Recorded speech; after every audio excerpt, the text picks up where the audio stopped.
बनेगा।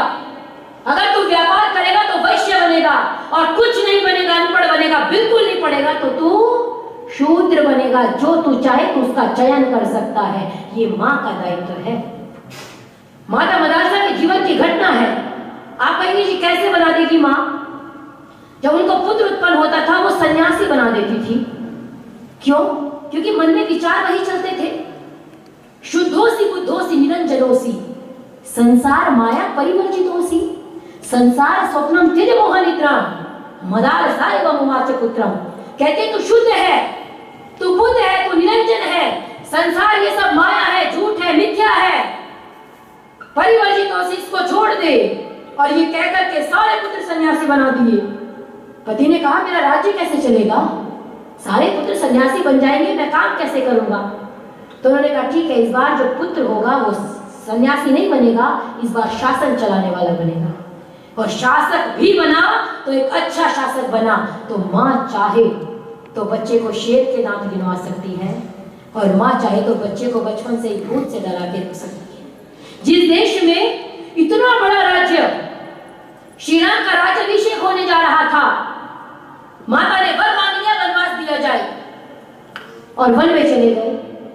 लड़ाई के पर्याप्त कारण थे, भाई मैं क्यों चला जाऊं, मेरा तो राज्याभिषेक होना है। लेकिन नहीं, पुत्र का कर्तव्य है पिता की आज्ञा का पालन करना, ये सोच के वन में चले गए। दशरथ ने कहा मुझे बंदी बना दीजिए, आप राजा बन जाओ, आप तो राजा कहलाएंगे, आप मुझे बंदी बना दो, मैं तो चाहता ही नहीं आप बन जाओ। नहीं किया ऐसा। और आज हमारे देश में 1 इंच जमीन का टुकड़ा इधर से उधर हो जाए तो भाई भाई के प्राण ले लेता है। अगर ये अंतर है, ये केवल संस्कारों का है। आपने बचपन में बच्चे को दूध की बोतल पिलाई और क्या कहा, उसका मन नहीं है, पीना नहीं चाहता, बिल्कुल मन नहीं है। आपने कहा इसको पी ले वरना भाई को दे दूंगी, यही कहा ना। अब बच्चा सीख रहा है क्योंकि शांत है, बोल तो रहा नहीं है, लेकिन उसको पता है। उसके छोटे से दिमाग में आप विचार करके देखिए, वो पी जाता है, उसको मन नहीं है फिर भी पी जा रहा है, उसके मन में बैठ गया कुछ भी हो जाए, जबरदस्ती पीना है, कुछ भी कर देना है, लेकिन भाई को नहीं देना। किसने सिखाया जी? समाज की गलती नहीं है। हम कहते हैं जी समाज खराब है, मैं कहती हूँ समाज कुछ नहीं कर सकता। आप गुरुकुल के विद्यार्थी को 20 बच्चों में रखिए, 40 बच्चों में रखिए, अगर आगे समाज के प्रति कट्टर ना बना दे तो क्या फायदा हमारे गुरुकुल के होने का? हमारे आसपास जितने लोग रहते हैं स्वयं आएंगे जी गुरुकुल में हमको भी पढ़ाना है। अगर आपके होने से लोगों को ये पता ना लगे कि आप आर्य समाजी हैं तो आपके आर्य समाजी होने का फायदा नहीं है। हम क्या कहते हैं, हम आर्य समाजी हैं जी गर्व से कहो हम आर्य समाजी हैं, हम ऋषि मुनियों की संतान हैं। जिसको श्री राम ने माना हम उस यज्ञ को मानते हैं। हस्तिनापुर जाते हुए रथ को रुकवाया गया, श्री कृष्ण ने कहा संध्या का समय हो गया है, यज्ञ का समय हो गया, हम संध्या करेंगे। और हम श्री कृष्ण को मानने वाले कितने लोग संध्या करते हैं, हम उनको जाके पूछे तो सही। और कहते हैं आप ईश्वर को नहीं मानते। तो माँ अपने बच्चे को चाहे तो उंगली पकड़ के आर्य समाज में लाए और सब अंधविश्वासों से छुटकारा दिला सकती है, और माँ चाहे तो सारे अंधविश्वासों में फंसा सकती है। एक माता जी मुझे मिली आर्य समाज कीर्ति नगर में, मेरा उस दिन व्याख्यान था पितृयज्ञ पे, श्राद्ध चल रहे थे, बड़े जोर शोर से हमारे देश में श्राद्ध मनाया जाता है, इधर का तो मुझे नहीं पता लेकिन उधर बड़े जोर शोर से मनाया जाता है जी, श्राद्ध चल रहे हैं। मैंने कहा एक बात बताओ, श्राद्ध किसका करते हो, आत्मा का या शरीर का? शरीर तो खत्म हो गया जी, हो गया कि नहीं हो गया? शरीर तो पंच तत्वों का है, यही जल के खत्म हो गया। और आत्मा ने क्या करना है, दूसरा जन्म ले लेना है। तो कोई पूछे आत्मा का श्राद्ध है या शरीर का श्राद्ध है? आत्मा ने जन्म ले लिया, उसका श्राद्ध नहीं होता, और शरीर खत्म हो गया तो उसका श्राद्ध कैसा?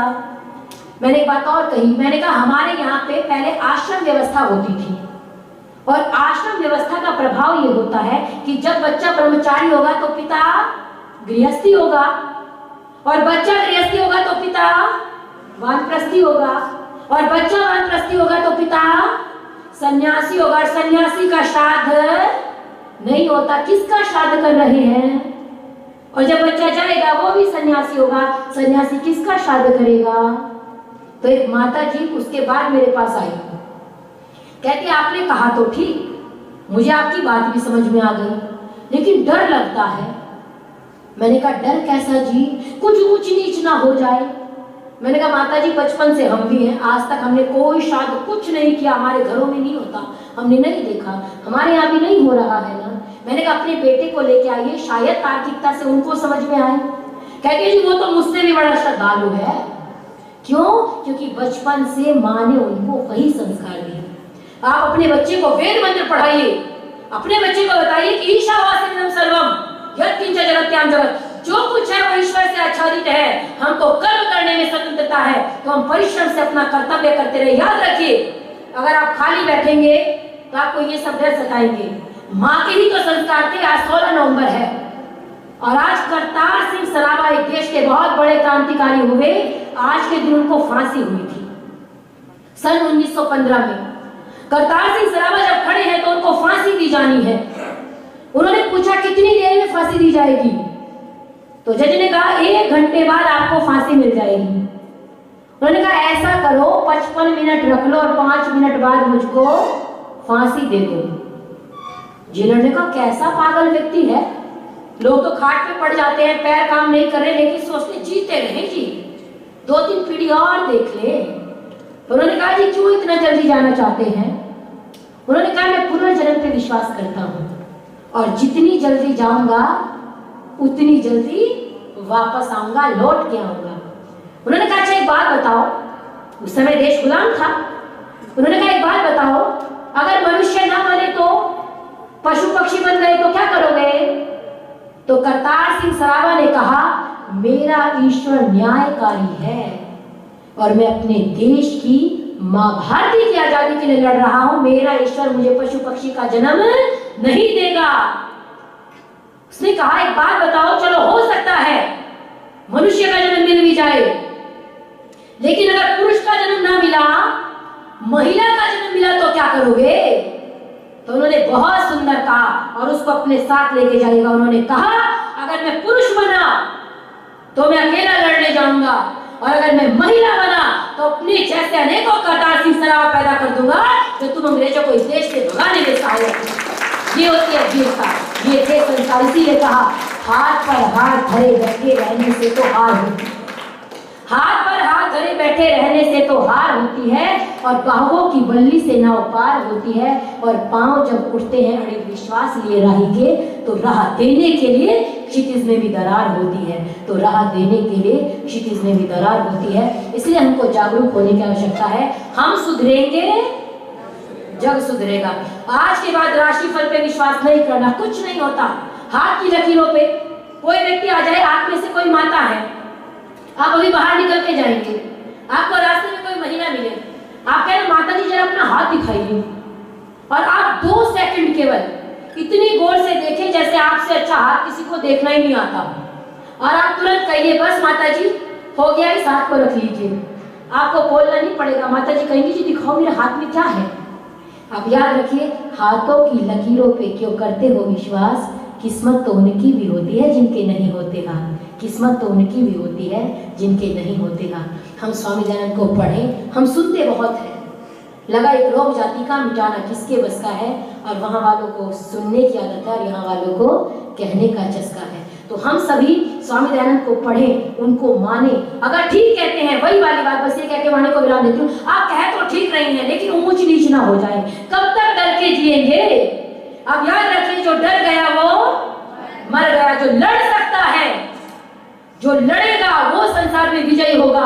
श्री राम अपने धर्म के लिए लड़े इसलिए विजयी हैं, श्री कृष्ण अपने धर्म के लिए लड़े। आप स्मरण करते हैं, आज आप स्मरण करते हैं स्वामी दयानंद को क्योंकि अपने धर्म के लिए लड़े।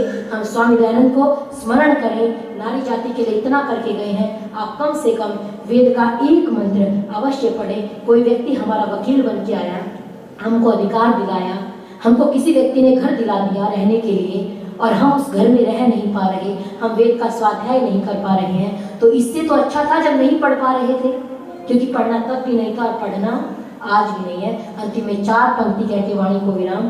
संस्कृति के हित जो कट जाए वो माथ मुझे दो, संस्कृति के हित जो कट जाए वो माथ मुझे दो, और गरीबों को जो उठा ले वो हाथ मुझे दो, और तड़प उठे पराई पीड़ा को देखकर दिल वो दयानंद सा नाथ मुझे दो, दिल वो दयानंद सा नाथ मुझे दो।